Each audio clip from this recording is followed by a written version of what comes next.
A lista hoje é uma lista de... A maior parte dos problemas são problemas de contagem dupla, né? Que a gente conta uma coisa de dois jeitos diferentes e acaba chegando numa solução. Vocês...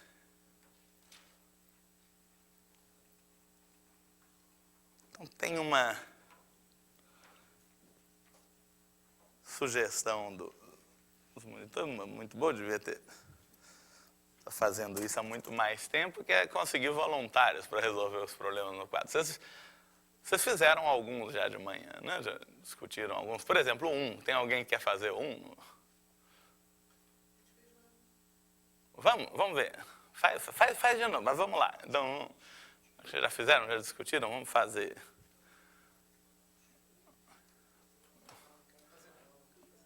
Vamos lá, o negócio tem...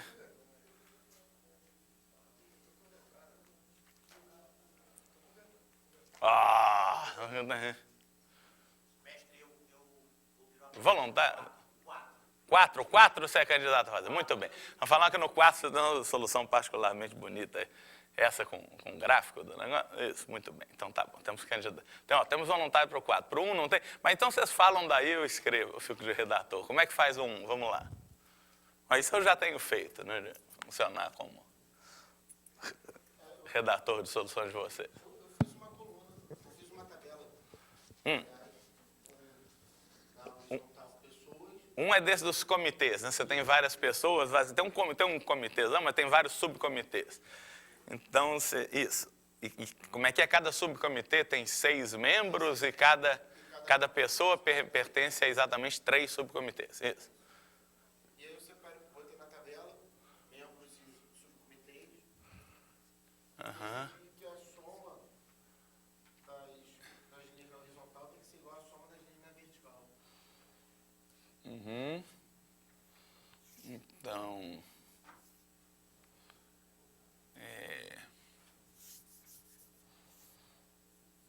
a gente pode fazer um negócio assim, né?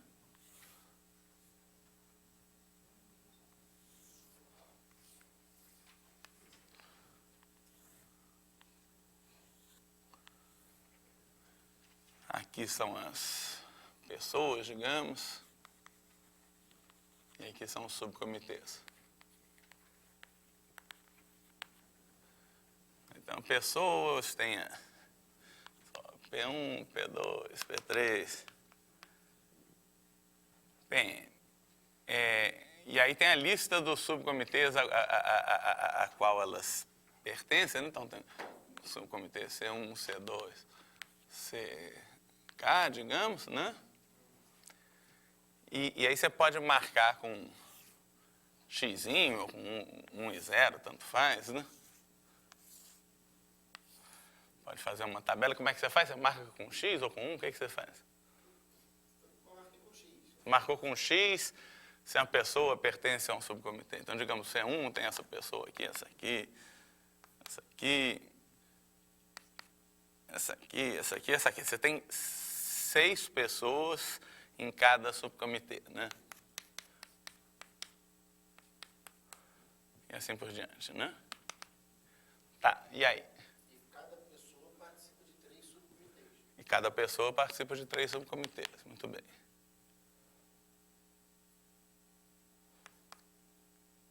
Então, para cada coluna, eu tenho 6 marcações. Isso. Então, somando tudo, eu vou ter 6K. Então, o número total de x aqui, né? Número de marcações. Então, o número total de marcações é desse jeito, né? Você tem K colunas, em cada coluna você tem 6 marcações. Então, é 6K. Tá. Na horizontal, a mesma soma vai dar 3N. Mas se você contar na horizontal, você tem N linhas, em cada linha você tem 3 marcações. Então, é 3N, e, portanto, né, o N tem que ser 2K, né? Ou seja, o número de pessoas tem que ser o dobro do número de subcomitês, que é o que a gente queria provar, né? Isso que dizer. Não, muito bem.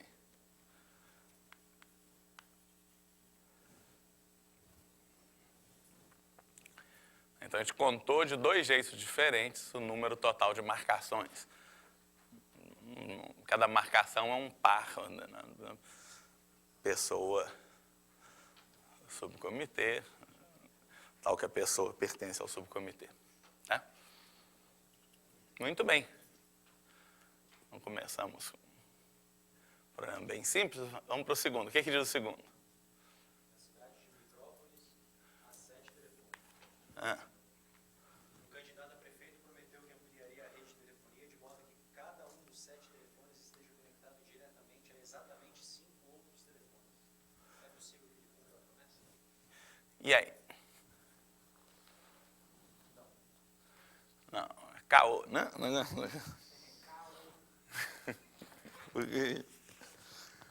Por que é caô?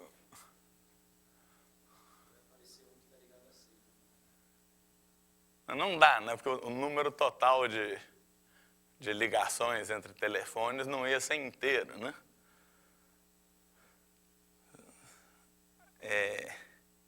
Como é que é? Você tem 7 telefones, né?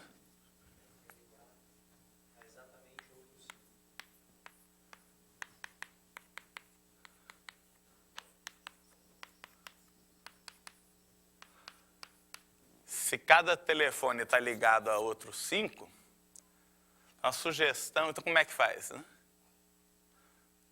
Como é que a gente prova que não... A gente pensou justamente num heptágono. Isso. Com os lados e as diagonais traçadas.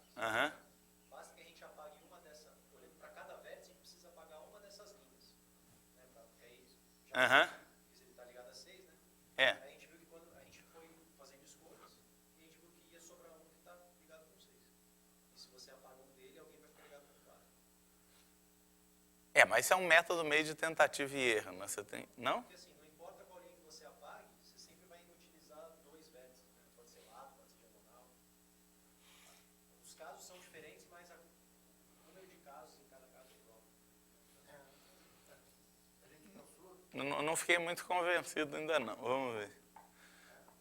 o que eu pensei, na verdade, foi o seguinte: se a gente pegar todas as possibilidades que for, cada um está ligado a 6, e vai descartando uma ligação dessa que é feita, você utiliza sempre um par de pessoas. Como você tem números ímpares de pessoas, de telefones, no caso, né? Como você tem um número ímpar de telefone, você nunca vai conseguir chegar nesse número ímpar, tirando sempre de 2 em 2. Para você chegar no número ímpar, você tem que tirar metade de um, metade do outro. Não tem como.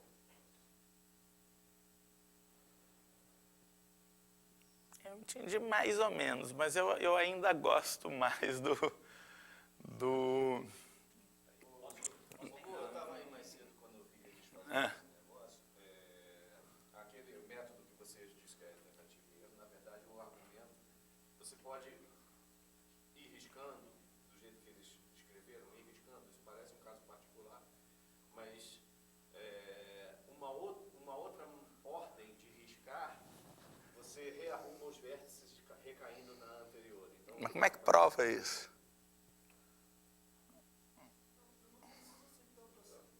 Se você fizer todos os lados, todas as diagonais, feito ali no desenho, você pode apagar qualquer linha que existe. Bom, aqui está tudo apagado. É mais fácil desenhar as coisas que você vai apagar, né? Então, digamos, eu apaguei essa, tem tudo, bom, eu apaguei o T1, T2, então já apaguei uma coisa no T1. Apagar é o que ele fez ali. É. É a mesma coisa. Então, esses 2 vértices estão inutilizados. Eles nunca mais terão nenhuma linha apagada desses 2 vértices. Ah, tá. Aí agora a gente vai para os outros vértices. Ah, tá. Você não... Ah, tá. Então, agora eu apago, digamos, isso aqui, tem que apagar um no T3 e um no T4, eu apago essa, e agora sobrou esse cara que eu não consigo juntar com ninguém. Ah, tá certo, tá certo. Tá certo, não entendi. Você apaga pares de vértices, é porque são 6. Tá certo. Tá certo, é porque 5 é quase 7, né? 5 é 6. Mas se forem, não, tudo bem. Não, e a escolha de qual que você vai apagar não importa, porque qualquer escolha você pode rearrumar e voltar para a figura que você tem. Não, claro, quer dizer, para cada vértice você vai escolher um vértice amigo dele, eu vou apagar esse par de vértices aqui, quer dizer, e vice-versa, né? Para o outro vértice você vai dar desse jeito você vai sobrar um, não, claro. Mas isso é uma solução particular que funciona bem nesse caso, porque 5 é 7 menos 2, quer dizer, é quase 7. Mas suponha que você tenha um Mediópolis, não é bem Micrópolis, é uma cidade com 1001 telefones, e o candidato diz que vai ligar cada um a 501 telefones. Será que ele consegue? Aí esse argumento não vai funcionar. Ele não vai ligar quase todos, né? Ele vai ligar tipo mais ou menos metade. Aí parece que porque é perto da metade tem uma razão. 537, que não tem nada a ver. Né? Não é nem perto da metade.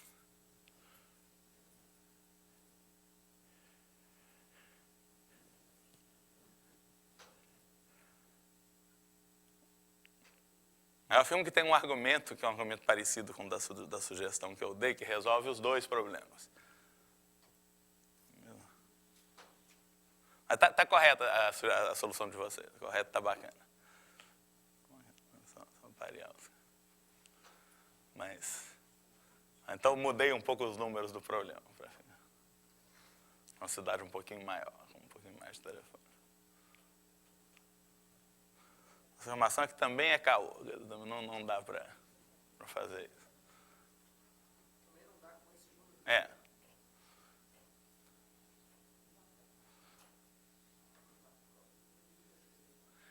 Isso, é ímpar e ímpar. Tem dois números.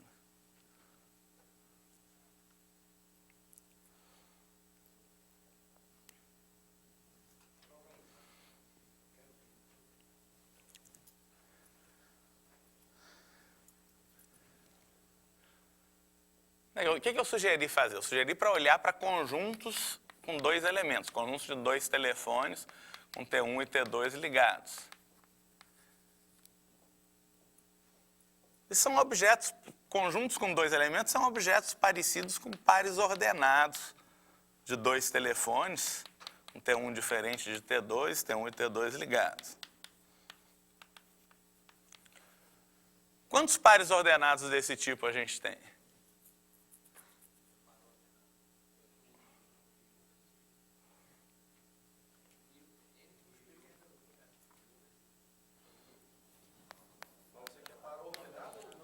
Pois é, aqui é não ordenado, aqui é ordenado.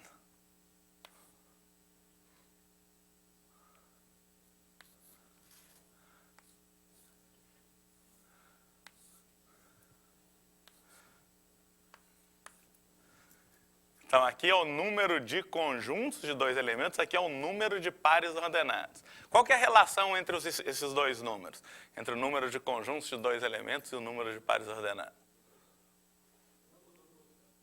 Quem que é o dobro de quem? M é o dobro de N, né? Porque no conjunto não importa a ordem. Você tem um par ordenado de caras distintos, né? Você tem um conjunto de dois elementos, você pode fazer dois pares ordenados com esses elementos, o T1, T2 e o T2, T1.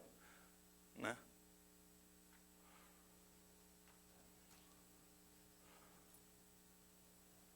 E, portanto, M é par. Mas quanto que é M, dadas as condições do problema? Não, aqui.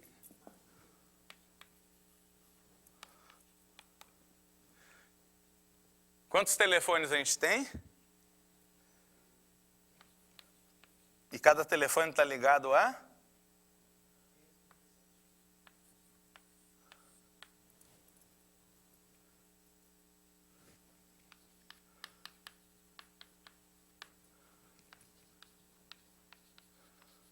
Né?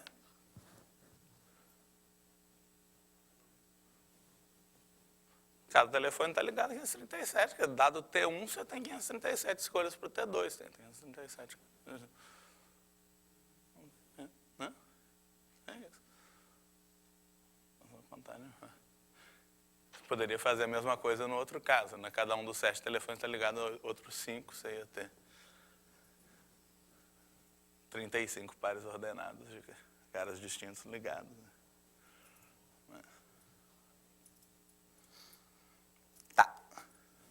isso dá uma... Fala, o que é isso? Não, só que eu vou dar uma analisada aqui, ver se é essa ideia aqui.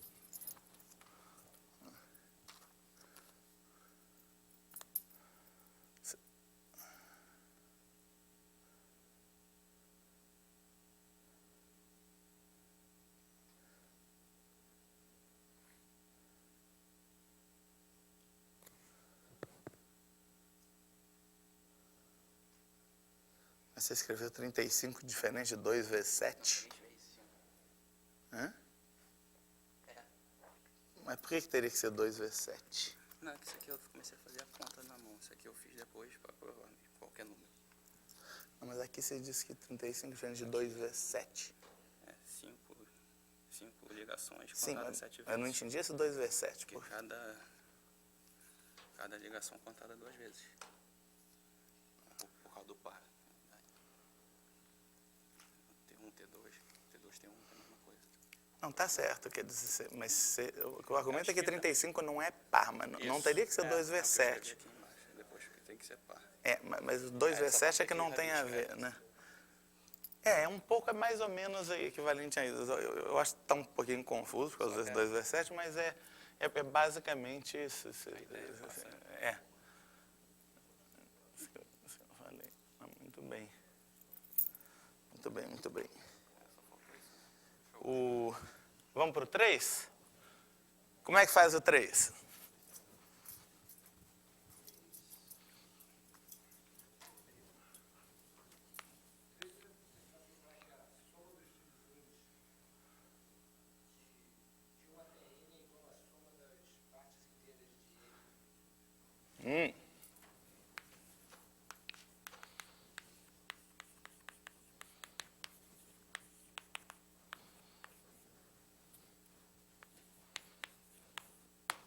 Como é que faz isso?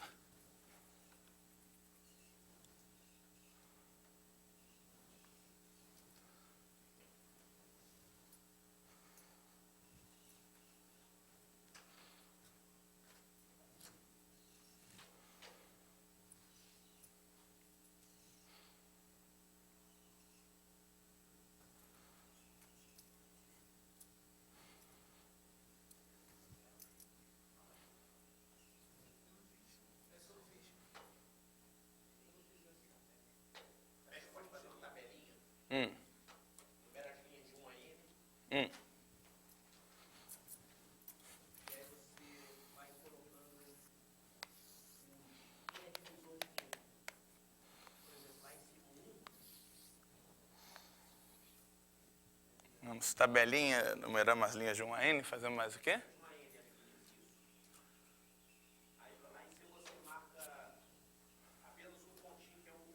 E as colunas são quem? As colunas são os divisores todos até N. São também os números de 1 a N. Tá. Aí, por exemplo, na 2 você vai marcando, você marca só o primeiro e o segundo, que são os divisores de 2, 1 e 2. Você marca X, assim, não sei? De 1 a N, N por N. E você vai marcar X em alguns lugares, né? Pode botar um X, um pontinho. Aham. Aí vai contar na linha, na coluna, vai dar a mesma coisa. Você vai marcar quando um cara divide outro, é isso? Aí você marca lá só o primeiro, um. Aí na segunda linha... Aqui é o K, aqui é o D, é isso? E você marca um X, um pontinho, quando o D divide K, é isso? Um divide todo mundo, então, assim? Isso. E o 2 divide o 2, o 4, etc. Na primeira linha só marca só o primeiro ponto, 1, 1. Ah, é? Mas o 1 não divide todo mundo? Não, é só esse primeiro, 1 com 1. Ah, então não entendi. Na Bom, segunda você marca o primeiro e o segundo. Tá certo? Ah, tá. Na terceira você marca o 3 e o 1.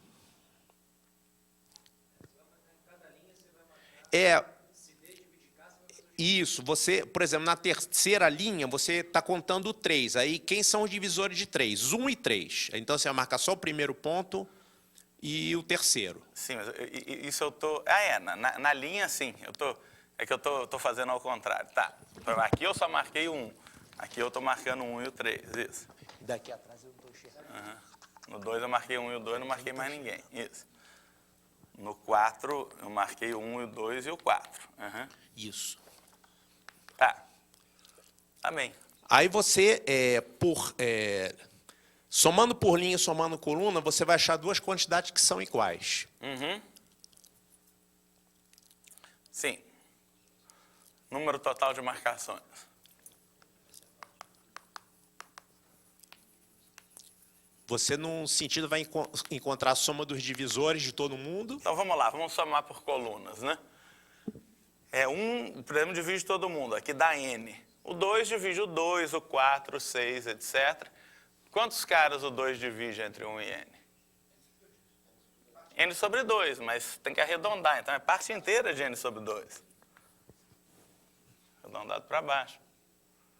O 3 divide quem? Divide o 3, o 6, o 9, etc.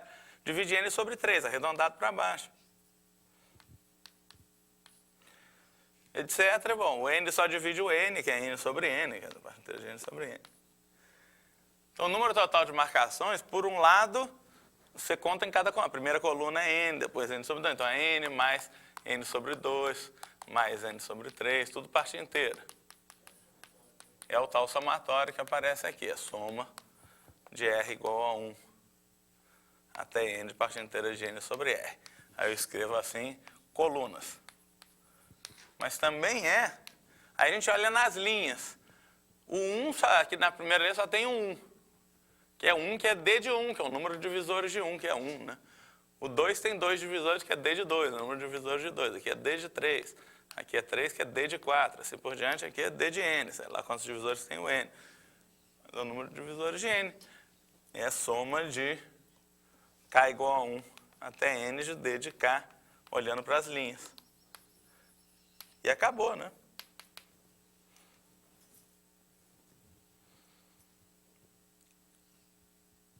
Não é isso?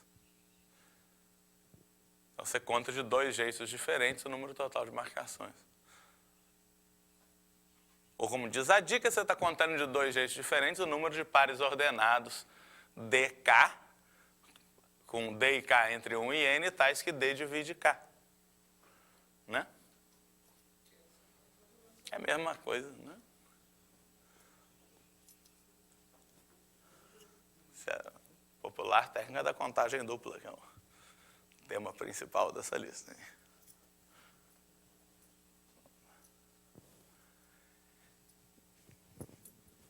Dá para fazer estimativas mais precisas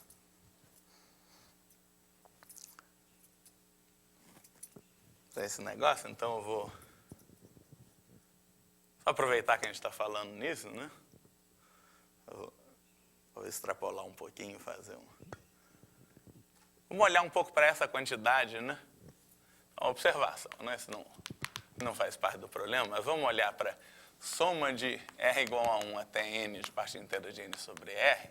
Ele pode ter uma interpretação geométrica simpática. Ele conta pontos inteiros embaixo de uma certa hipérbole. Ele é o número de pares XY, onde x e y estão entre 1 e n, e o produto x e y é menor ou igual a n. Né? Basta dizer que x e y são maiores ou iguais a 1, né? São positivos, são inteiros positivos. Eu devia ter escrito em Z2, não? Deixa eu escrever.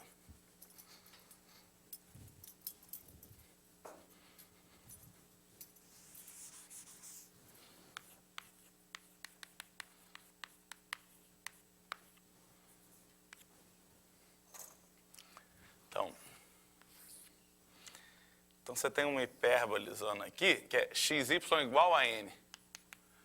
Ela tem um ponto aqui, que está aqui o 1. Tem um ponto nela aqui, que é o 1n. Tem outro ponto nela, que é o n1. Tem aqui o 2, 3, n-1. Então tem um monte de pontos inteiros, né? Tem o 1.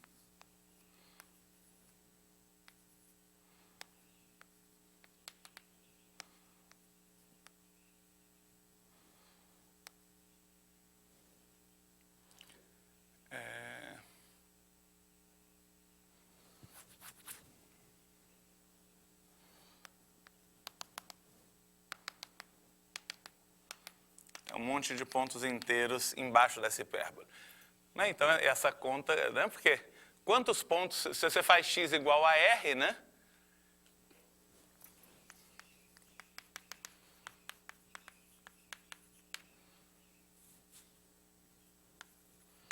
A parte inteira de n sobre r valores de y maior ou igual a 1 com xy menor ou igual a n. Não é que o y tem que ser menor ou igual a n sobre r, o y vai estar entre 1 e parte inteira de n sobre r. Tem parte inteira de n sobre r valores para y. Né? Então vai dar a soma de parte inteira de n sobre r de 1 até n. Então isso conta o número de pontos embaixo dessa hipérbole. O que a gente pode fazer para contar com mais precisão do que essa soma, o número de pontos embaixo dessa hipérbole? A gente pode fazer o seguinte, pode usar a simetria dessa hipérbole em relação a esse ponto aqui, uma espécie de vértice da hipérbole, né? Que é o ponto raiz de n, raiz de n.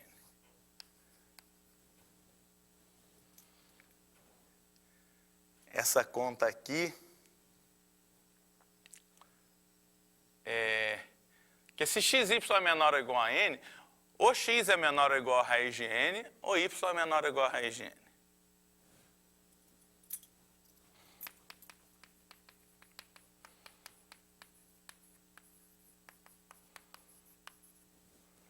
É claro que pode acontecer as duas coisas ao mesmo tempo.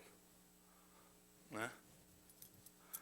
Então, conjunto dos pontos x, y, tais que x, y é menor ou igual a n,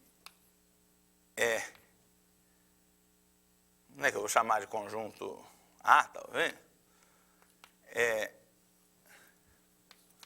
a interseção x menor ou igual a raiz de n,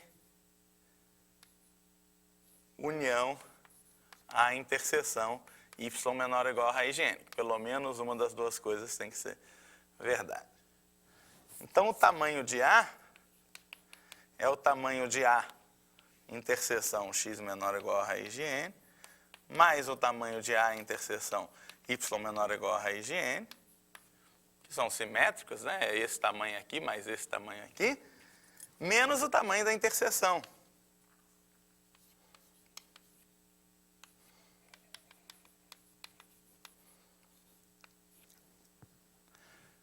O tamanho da união de dois conjuntos é o número de elementos aqui, mais o número de elementos aqui, menos o tamanho da interseção.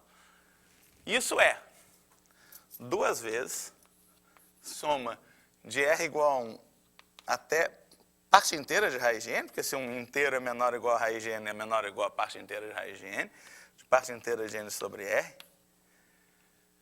menos... se o x e o y são menores ou iguais a raiz de n, não precisa restrição nenhuma, o produto vai ser automaticamente menor ou igual a n. Então, esse tamanho da interseção é fácil de calcular, é parte inteira de raiz de n ao quadrado. Então, a gente tem essa fórmula alternativa para isso daqui. Né? Qual que é a vantagem disso? A vantagem é se a gente quer comparar isso com funções... com funções analíticas que a gente conhece, né, com logaritmo, com coisas que... Por exemplo, essa soma é muito parecida. Soma de...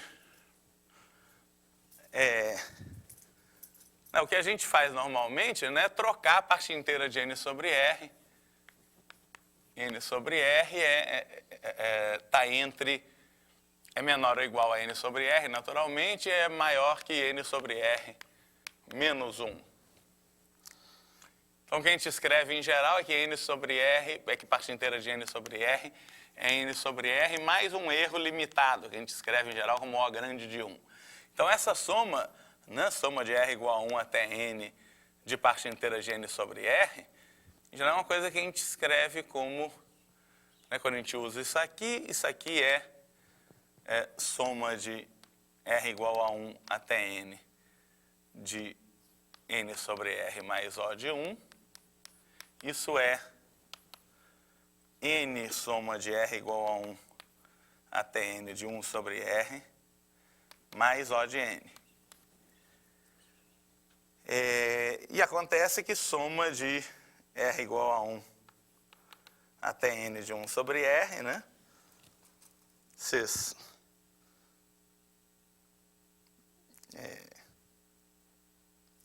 vão fazer um curso de cálculo agora no primeiro semestre, isso aqui se aproxima bem pelo logaritmo natural de n, né? Isso é o logaritmo natural de n mais um erro constante, mais O de 1, portanto, isso aqui tudo é n log n mais O de n.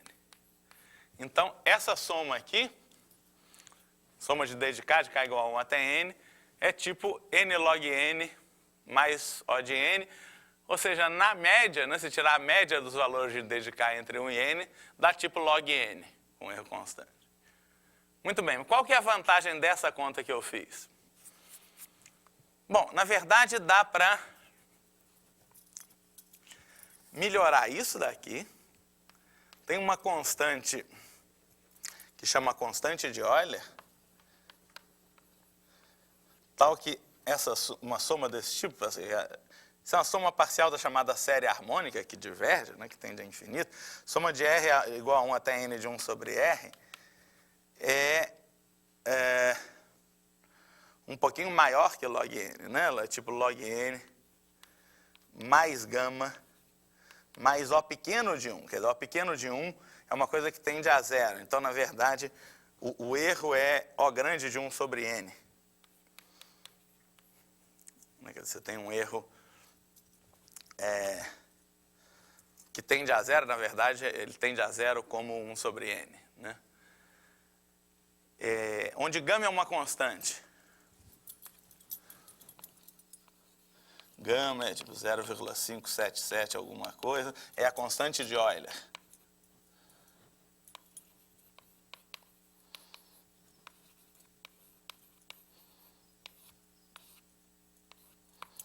Muito bem, então usando isso, a gente tem... Então, de novo, isso é um comentário lateral. Eu disse que esse curso ia ser estritamente elementar, talvez com exceção dos comentários laterais, isso é um caso particular dos comentários laterais que não são estritamente elementares. Então, em particular, né, com aquela expressão lá, soma de R igual a 1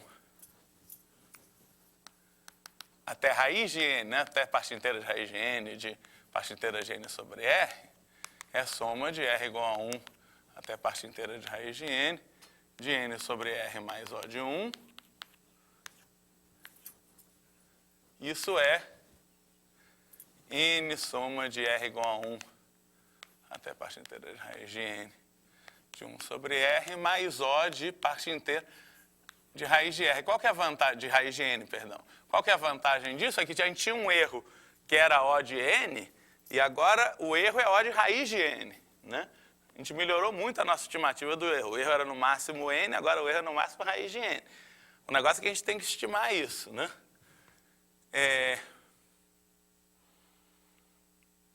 E isso, bom, parte inteira de raiz de n, você troca por raiz de n mesmo, não faz quase nenhuma diferença, o erro vai ser... Isso aqui vai ser n...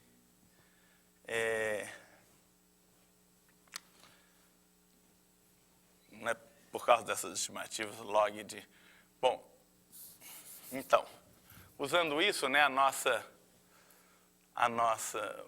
nosso termo principal, 2 soma de R igual a 1 até raiz de n de parte inteira de n sobre R, é 2n que multiplica log de raiz de n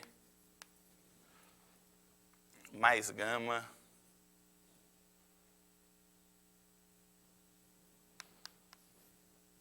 mais O. Esse O grande significa que o erro é no máximo uma constante vezes esse negócio. Esse O grande de n, quer dizer, o erro é no máximo uma constante vezes n. Esse aqui quer dizer que o erro é no máximo uma constante vezes 1 sobre n. Quer dizer que o erro é no máximo uma constante vezes raiz de n.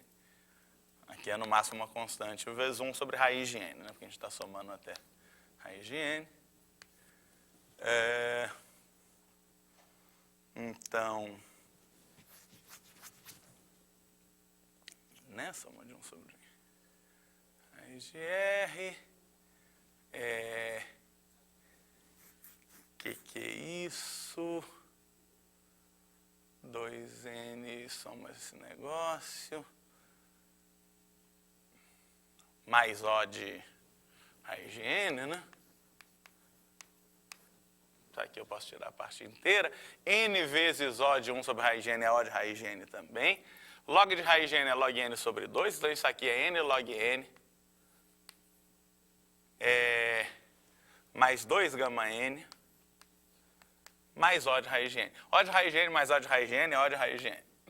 O erro é no máximo uma constante de raiz de N. Essa notação O grande é muito boa por causa disso. Mas afinal a nossa estimativa... Bom, e o raiz de parte inteira de raiz de N ao quadrado é raiz de N mais O de 1 ao quadrado. Isso aqui é N mais 2O de 1 raiz de N. O de 1 raiz de N é O de raiz de N. O de raiz de N mais O de 1 é O de raiz de N. Então, isso aqui é N mais O de raiz de N. Portanto, a nossa soma, né, quer dizer, soma, a conclusão é que soma de K igual a 1 até N de D de K, que é 2 soma de R igual a 1 até parte inteira de raiz de N, de parte inteira de N sobre R, menos parte inteira de raiz de N ao quadrado. Parte inteira de raiz de N ao quadrado é N mais O de raiz de N, então o erro é sempre O de raiz de N, vai ser N log N, mais 2 gama menos 1N. Então a vantagem é que a gente sabe o primeiro termo de erro, quer dizer, o termo principal é N log N, que é uma coisa que a gente já sabia. A gente já sabia antes, o termo principal é N log N. O erro é no máximo um múltiplo de N, mas a gente sabe o primeiro termo de erro. É essa constante aqui, 2 gama menos 1, que é um pouquinho positiva, né? Quer dizer, 2 gama é 1,15 alguma coisa, 2 gama menos 1 é 0,15 alguma coisa, vezes N.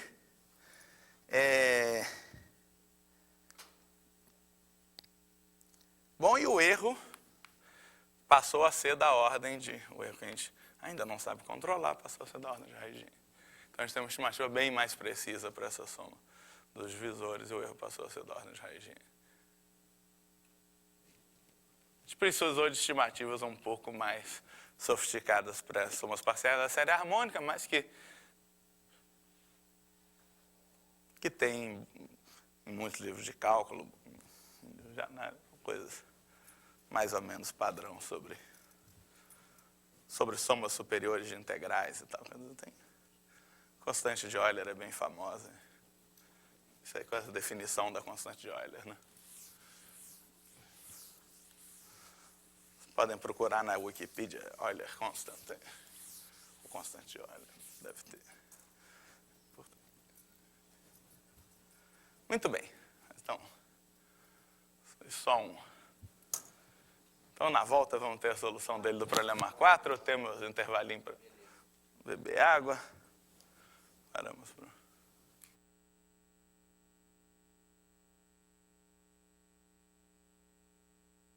Né?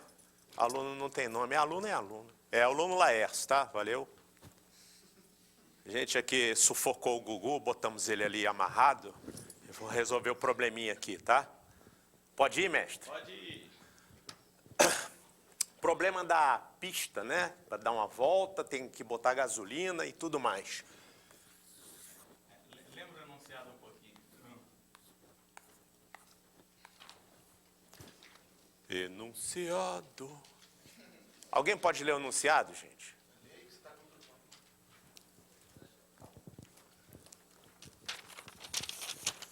Problema 4. Em uma pista circular, há postos de gasolina e o total de gasolina que há nos postos é exatamente o suficiente para um carro dar uma volta. Prove que existe um posto de onde um carro com um tanque inicialmente vazio pode partir e conseguir dar uma volta completa na pista, claro, parando para reabastecer. Então o carro começa com o tanque vazio, e é claro que ele começa enchendo o tanque, né? Senão ele não vai nem sair do lugar. Então eles têm, cada um tem uma quantidade de gasolina, e a gasolina, a soma dessa gasolina toda é a suficiente para dar uma volta completa na pista. Eu não sei de onde eu vou partir. O problema então pede para mostrar que tem um posto do qual você parte e consegue completar a volta. A solução que eu fiz é uma solução gráfica, porque dá para a gente interpretar fisicamente o que está acontecendo. Então, eu vou colocar a origem num posto qualquer desse aí. Eu vou ver se dá certo ou se não dá certo. E depois eu vou remanejar para escolher qual é o posto de onde isso aí dá certo. Vou fazer um gráfico aqui que está representando na escala X a distância. Só que eu vou marcar as posições desses postos de gasolina, do primeiro até o último posto. E aqui na escala Y, eu vou marcar a quantidade de gasolina que é colocada em cada posto. No final, eu tenho que dar uma volta completa, né? Então, eu vou chegar de novo no posto do qual eu parti. Para simplificar essa questão de quantos quilômetros por litro ele faz, vamos considerar o caso particular em que é 1 quilômetro por litro, tá? Sem perda de generalidade. Então, eu coloco 10 litros, vão dar 10 quilômetros, seria isso.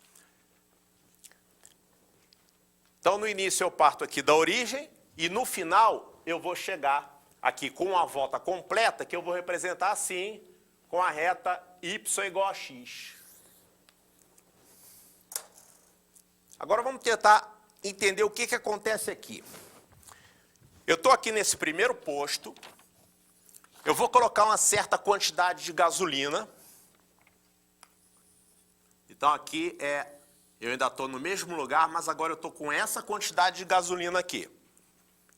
E aí eu começo a andar. Vou andando. O que vai acontecer? Na verdade, só uma correção aqui. Essa aqui é a gasolina que eu vou colocar, mas essa gasolina vai acabando. Conforme você vai andando, a tua distância vai aumentando, né? Ao longo dessa reta aqui, mas chega uma hora que a gasolina acaba. Faz, sei lá, 1 quilômetro por litro. Isso, que como é de 1 para 1, esse degrau que você recebe aqui é igual à distância que você tem o direito de andar. Né? Quando chegar aqui, acabou a gasolina. Tem que ter um posto antes disso aqui para você reabastecer. Então, isso aqui seria a quantidade de gasolina que você recebe num posto. E no segundo, no terceiro, quer dizer, o somatório dessas gasolinas vai dar, vamos dizer que é igual a 1, a unidade normalizada, né? Então, tem que ter um posto antes disso aqui. Se chegar um posto antes dessa distância, que seria 1 km por litro, você está salvo. Você vai ganhar mais gasolina nesse ponto. O teu tanque agora não tem mais só aquele restinho, ele tem mais. Então, é a quantidade de gasolina que você ganhou no segundo posto. E você vai andando. Isso aqui representa a distância que você tem direito de andar. Chegou nessa reta, não apareceu um posto, acabou a corrida para você. Agora, para analisar o que acontece até o fim, vamos fazer uma simplificação aqui. Faz de conta que o carro tem um super tanque de reserva e você pode continuar andando, só para você analisar o que vai acontecer. E aí a gente vai obrigar a ele não usar a reserva. Mas se usasse, vamos dizer, se ele daqui em diante estaria usando a reserva, e aí quando chega nesse local, tem um posto. Só que aqui não vale, porque ele usou a reserva, tá? Mas se ele chegasse ali, eu quero que justamente que isso aqui não aconteça. Vou botar um posto um pouquinho mais longe. Pronto.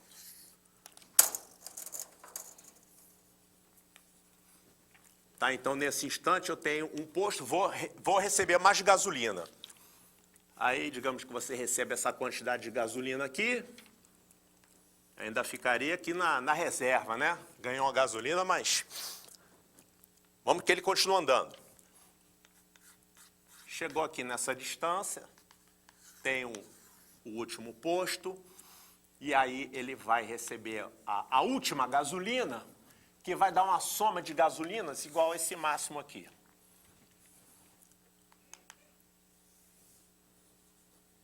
E aí ele chega até o final. Quer dizer, na verdade, o final é com uma volta completa.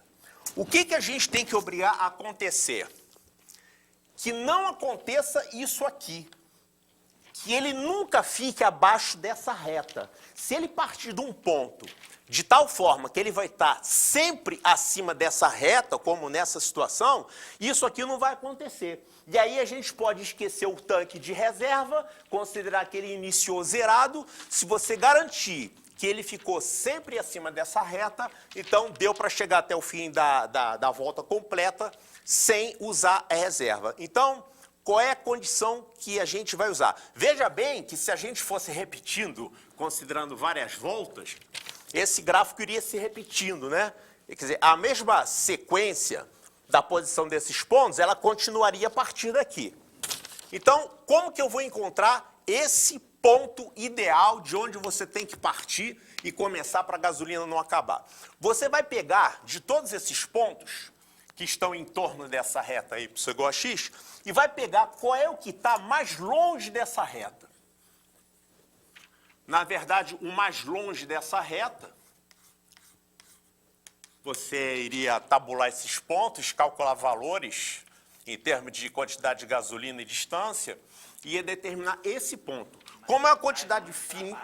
Oi? É para baixo. É o que tem a maior distância para baixo. Você vai traçar uma paralela... Aí eu vou pegar esse ponto, justamente, aí eu vou escolher esse ponto aqui para ser minha origem. Ou seja, esse tal ponto que você achou aqui, que tem esse critério, né, com a distância máxima, esse é o ponto que você vai escolher como origem. A sua origem vai estar, na verdade, aqui. Na verdade, esse trecho da reta não existe, ele existe daqui para frente. Quer dizer, o ponto em que a reserva está mais baixa possível. Né? Isso. Pronto, então esse aqui é o ponto, o posto de onde você vai começar. A reta Y igual a X vai ser essa, e essa aqui vai ser a sua sequência. Esse é o posto de onde você começa. Chegou no fundo do poço, a partir daí dá tudo certo. Isso, então partindo desse ponto, eu nem chego a usar a reserva. Fico só com a gasolina que vai recebendo dos postos. Aprovado, mestre? Aprovado. Na matéria também? Brincando, tá? Tá bom.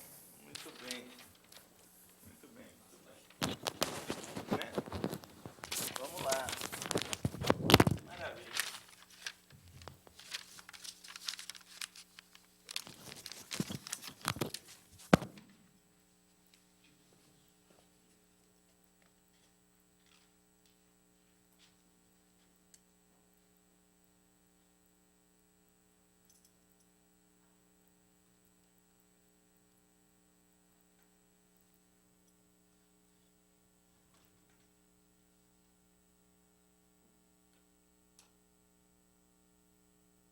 Oi. Em geral, a maioria dos problemas dessa lista eram problemas de contagem dupla, se tinha uma mesma soma que você contava de dois jeitos. Né? Aqui você tem duas somas paralelas que você compara e você tem um momento em que elas estão mais longe uma da outra. Então, um pouco diferente. Na verdade, a rigor, isso é um problema mais de princípio do caso extremo do que de contagem dupla, mas é um problema bacana, né? Do jeito que eu escrevi a sugestão, bom, é a mesma coisa, mas é justamente comparar, você vai somando o déficit, né? Você compara, você tem essas... Como é que eu escrevi a dica? Você tem essas quantidades, CI é a quantidade de gasolina que você precisa para... O que diz a dica? É a quantidade de gasolina no posto PI. Aham. CI é a quantidade de gasolina necessária para ir de PI até PI mais 1. Como é que como é que chama? CI.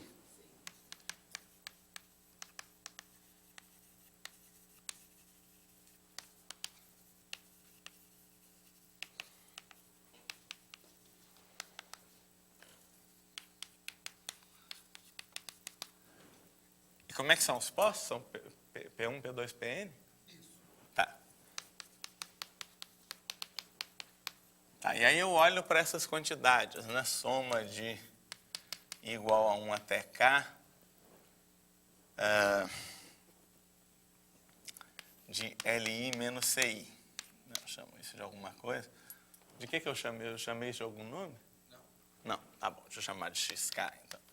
Ou de DK. DK é o déficit, né, que eu tenho num certo momento. Se esse negócio for sempre, né, se esse negócio for sempre maior ou igual a zero para todo K entre 1 e N, a gente ganhou, né, conseguimos dar a volta.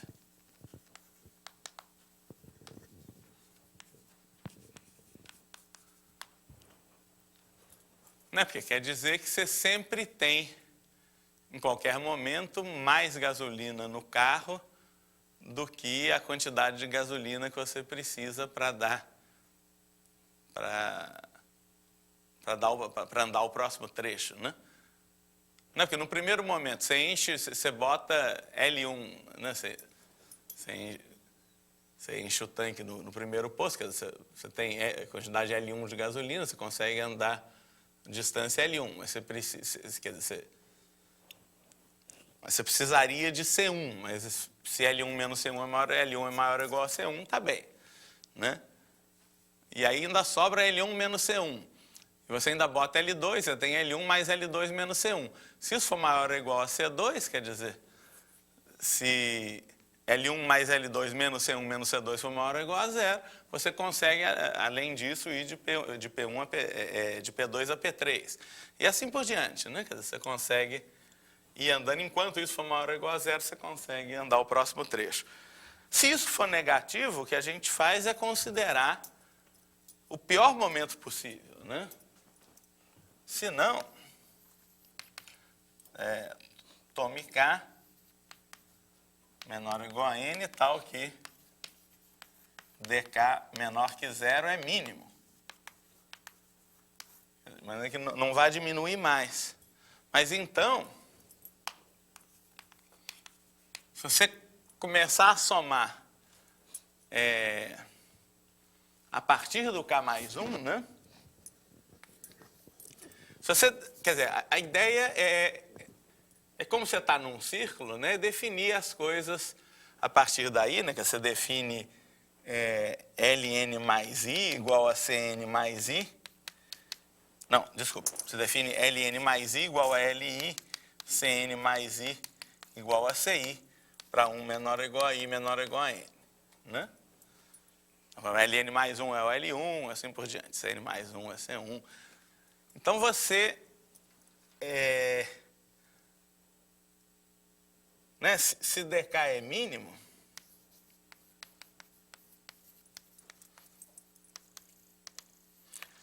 a gente vai ter soma de J igual, se você começar a somar no K mais 1 até K mais R, de LJ menos CJ, isso vai ser maior ou igual a zero para todo R. Por que é isso? Bom, se você somar isso tudo,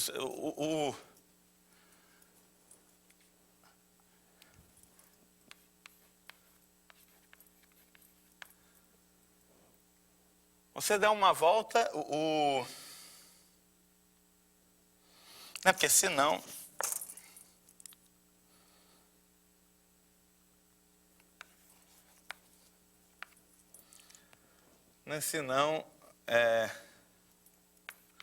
DK não seria mínimo, né?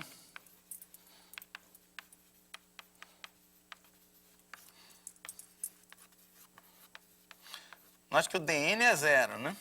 O DK não, o XK. Né? Não, DK, né? Tá certo. DK é o déficit. O DN é zero, né? A soma do LN igual a soma de CN por hipótese.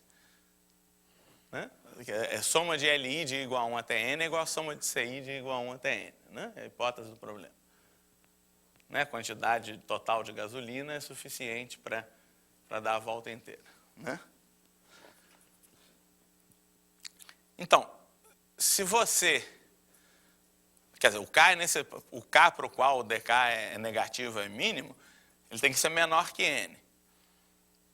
Se um pouquinho depois se você começa a fazer essa soma a partir do K mais 1, se um pouquinho depois essa soma fica negativa, se você somar esse pedacinho de soma com o dk, você vai ter uma soma menor ainda. Vai ter o dk mais um negócio negativo. Você vai ter uma soma que vai do 1 até o K mais R, que vai ser o dk mais uma coisa negativa.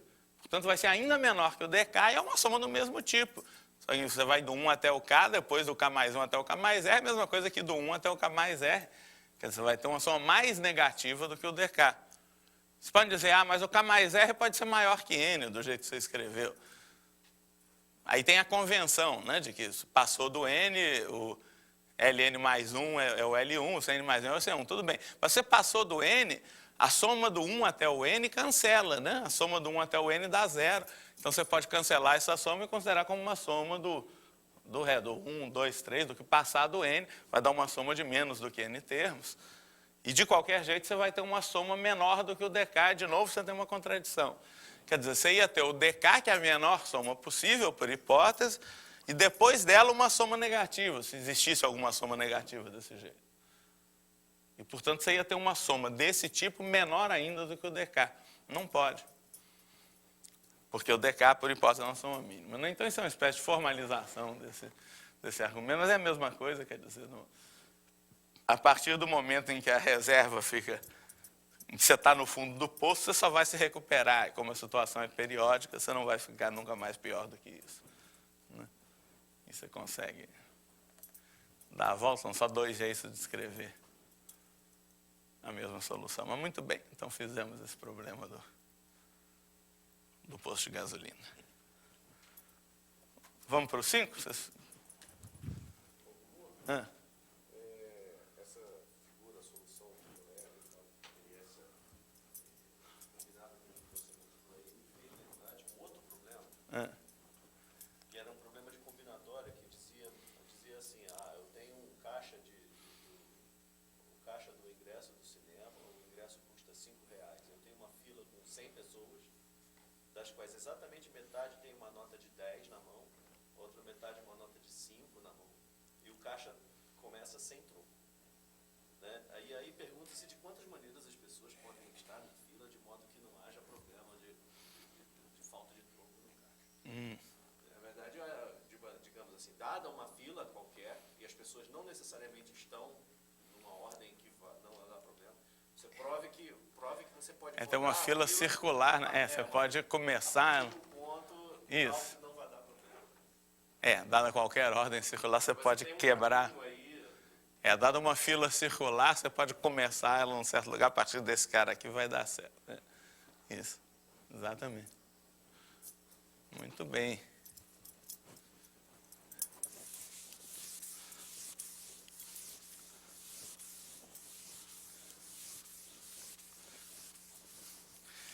Eu não sei se vocês ouviram que o Fabiano estava sem microfone, ele falou a seguinte aplicação desse problema. Você considera que você tem 100 pessoas numa fila circular, assim, elas querem ir para o cinema.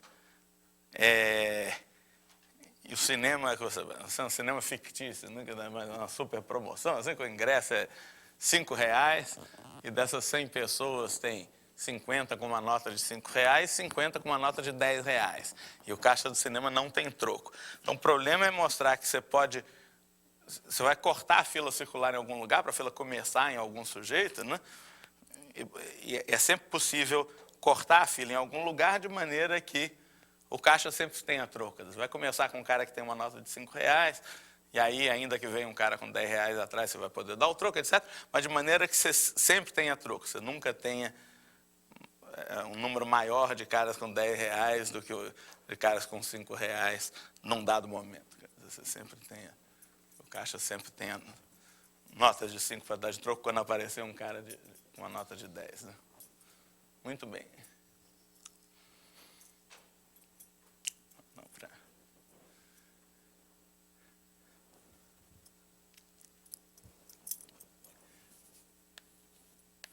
O que diz o 5 mesmo?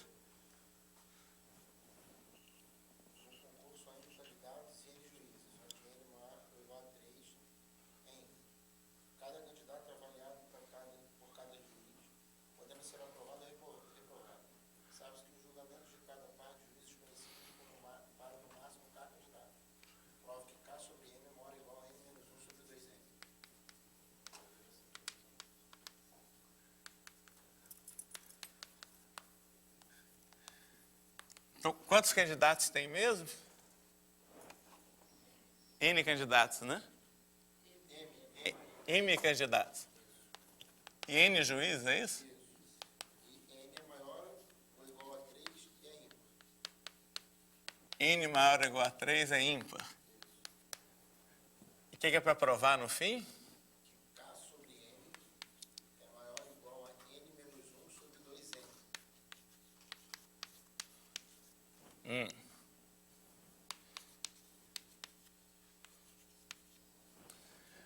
Tá, esse problema caiu na IMO de 98, a Olimpíada Internacional de Matemática. Foi o problema 2 da IMO de 98, um problema de contagem dupla.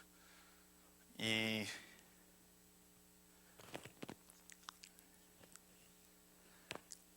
a dica que eu dei, né, a sugestão, é considerar as triplas JC1, C2, JCC', sei lá, né? Onde J é um juiz. Não, isso. J é um juiz que... São candidatos distintos, tais que os julgamentos de J sobre 6C' coincidem.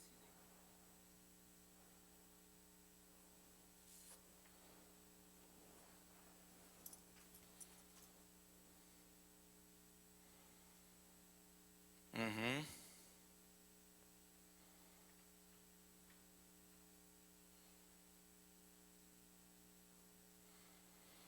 Da par. Eu não sei se eu fui muito feliz nisso, não. Porque a hipótese do problema é para cada par de juízes, né? Cada par de juízes coincide para no máximo K candidatos. Acho que eu devia ter falado JJC, JJ'. Pera, deixa eu mudar ligeiramente a minha dica.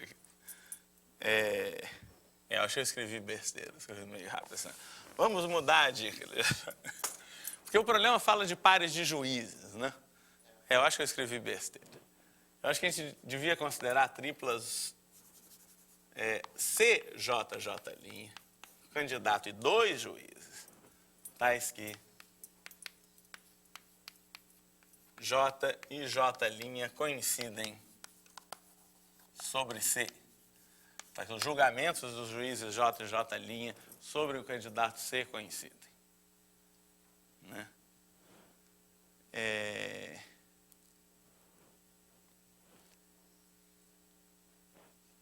Então,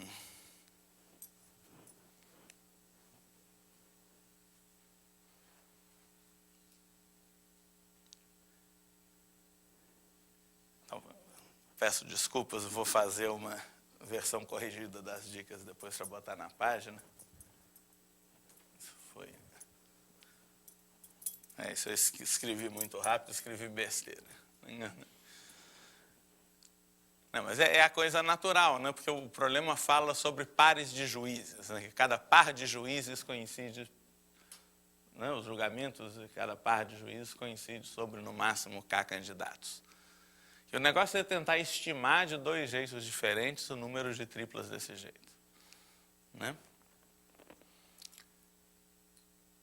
Então, primeiro a gente vai olhar para o número de pares de juízes. Bom, quantos pares de juízes a gente tem? A gente tem N menos 1 sobre 2 pares de juízes, porque a gente tem N juízes.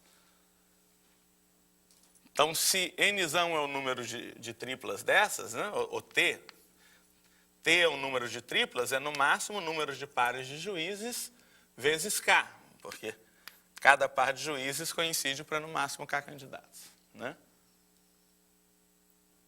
Tá? É o número de triplas.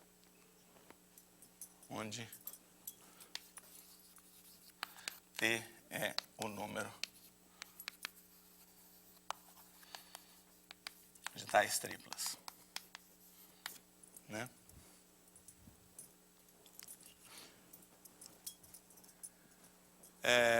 Por outro lado, a gente tem M candidatos, né? Então vamos tentar contar ou estimar de outro jeito. Então isso é uma informação do enunciado. Mas, por outro lado, você tem M candidatos.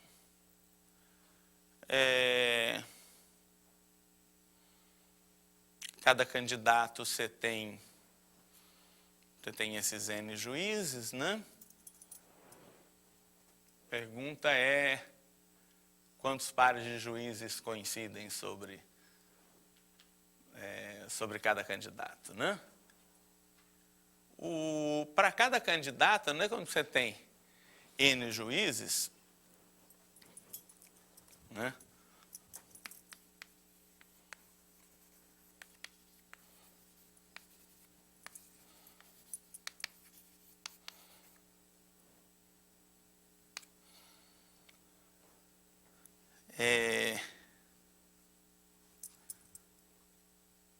Bom, vamos fazer o seguinte, vamos fixar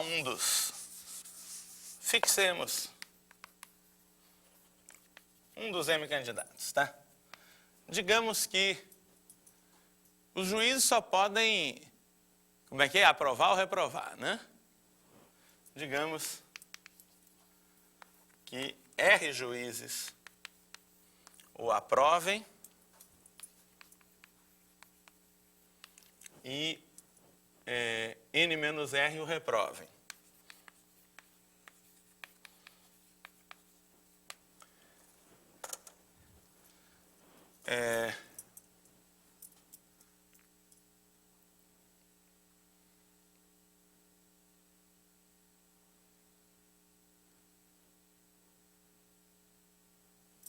Bom, aqui eu escrevi N menos 1 sobre 2, que é o número de pares de juízes contados como conjunto, né? Então eu estou, na verdade, contando se eu for contar como juízes distintos, né? Eu não devia botar isso sobre 2 aqui, né? Eu posso fazer isso, não tem problema. N menos 1 vezes K. Não tem problema. Vamos fazer assim, vamos contar pares importando a ordem. Então, cada par A, B e BA eu estou contando 2 vezes. Tudo bem. Então, quantos pares, nesse caso, quantos pares de juízes distintos o aprovam? Temos, nesse caso,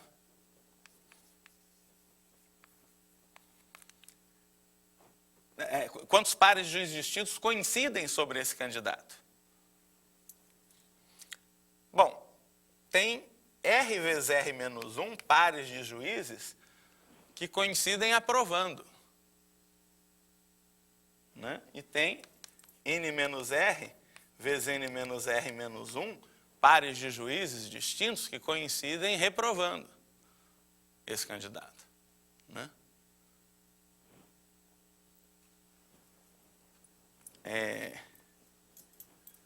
Isso dá quanto?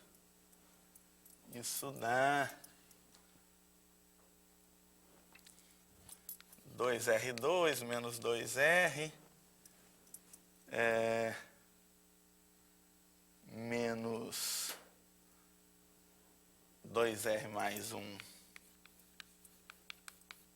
N mais N2.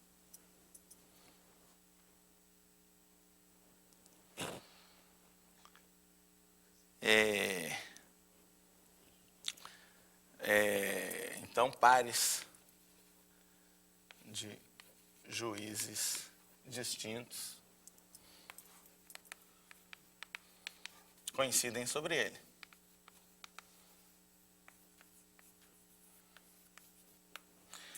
Bom, isso é uma função do segundo grau em R, né?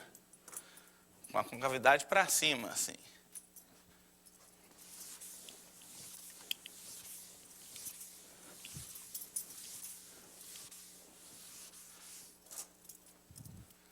Chamar esse troço aqui de f de R.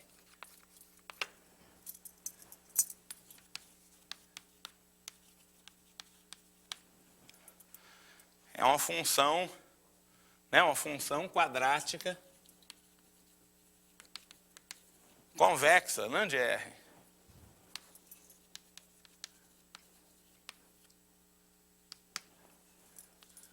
Seu ponto de mínimo Qual que é o ponto de mínimo? Como função de R, né? O ponto de mínimo é... Qual que é o coeficiente de R aí? O ponto de mínimo é menos B sobre... AX2 mais BX mais é menos B sobre 2A, né? O ponto de mínimo, não, o coeficiente de R é 2N mais 2. É menos 2N mais 2, né? É 2N mais 2 sobre 4. Vê se a gente estamos certo.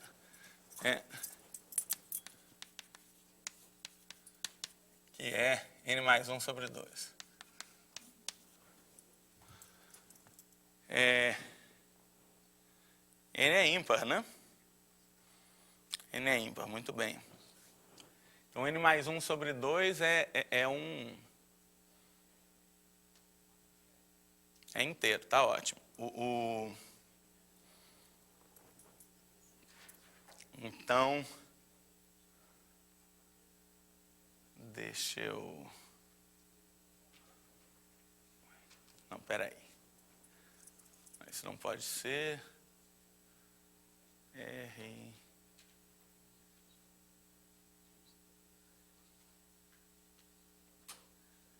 Então, vamos lá.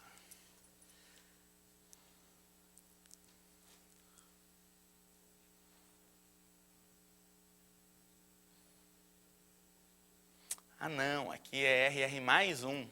A minha conta está errada aqui, olha. Você tem que me corrigir quando eu escrever besteira. Aqui é RR menos 1, aqui eu achei que era RR menos 1 de novo. Não é, é RR mais 1, né? Então, vamos fazer essa conta direito. É menos RN, menos N, menos RN. Menos 2R mais 1N, está certo. Aqui é mais R2 mais R. Aqui é R2 menos R. Aqui não tem esse menos 2R. Aqui é 2R2 só. Cortou o menos R com mais R aqui. Não é menos R vezes menos 1 dá mais R, perdão, errei a conta.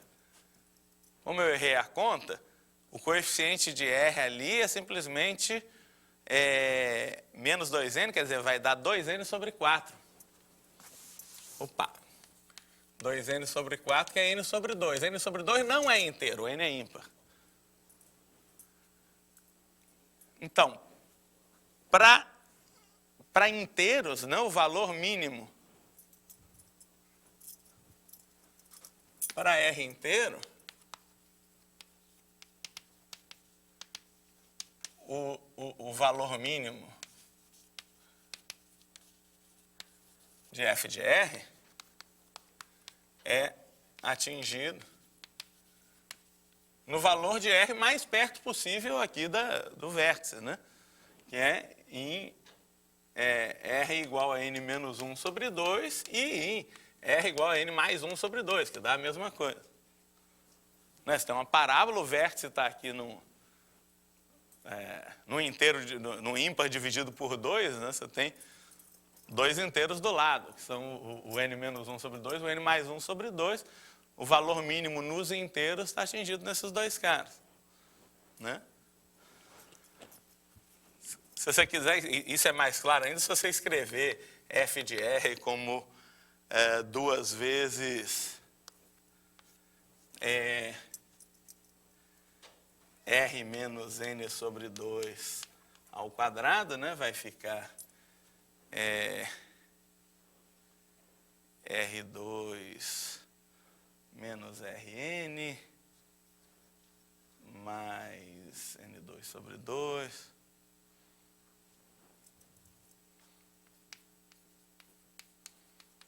É claro que o R tem que ser o mais perto possível de N sobre 2. Os inteiros mais perto possíveis de N sobre 2 são N menos 1 sobre 2, N menos 1 sobre 2, N mais 1 sobre 2. Né? Quando o f de R vai ser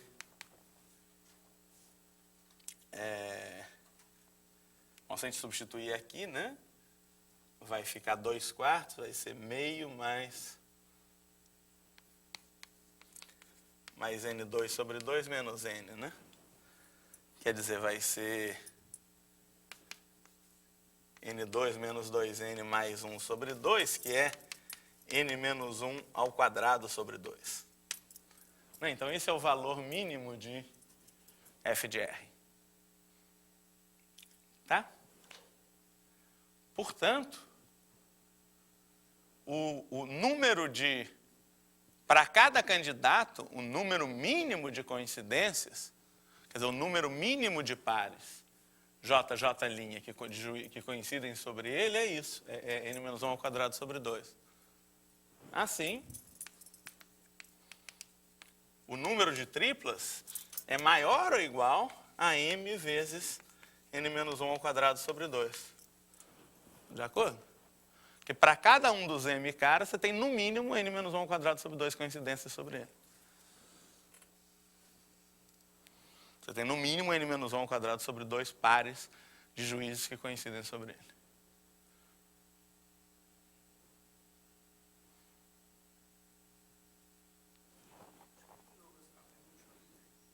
O que tem? Porque eu substituí R igual a, sei lá, N mais 1 sobre 2 naquela fórmula ali. Aquela fórmula ali eu completei com a 2R2 menos 2Rn, é o início daquele trinômio lá, né? R menos N sobre 2 ao quadrado é R2 menos Rn mais N2 sobre 4.